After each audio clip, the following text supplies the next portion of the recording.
আজ আমি করব পাবদা মাছের ঝাল। খুব সহজ রেসিপি, সামান্য কিছু উপকরণ দিয়ে। মাছগুলোকে আমি লবণ হলুদ মাখিয়ে রেখে দিয়েছিলাম আগে থেকেই।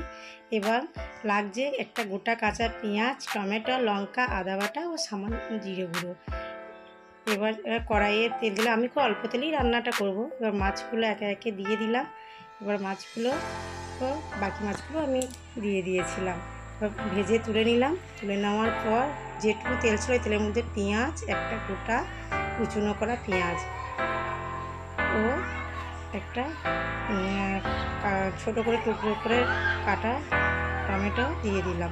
এবার একটু ভাজা ভাজা করে ওর মধ্যে আদা বাটা দিয়ে গুঁড়ো, হলুদ ও পরিমাণ মতো লবণ দিয়ে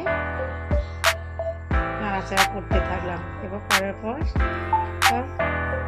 একটা কাঁচা লঙ্কা আর একটু সামান্য রেড চিলি, কালারটা ভালো হবে বলে দিয়ে নাড়াচাড়া করে নিলাম। তবে একটু নাড়াচাড়া করার পর সামান্য জল দিয়ে মশলাটা একটু ফুটিয়ে নিলাম।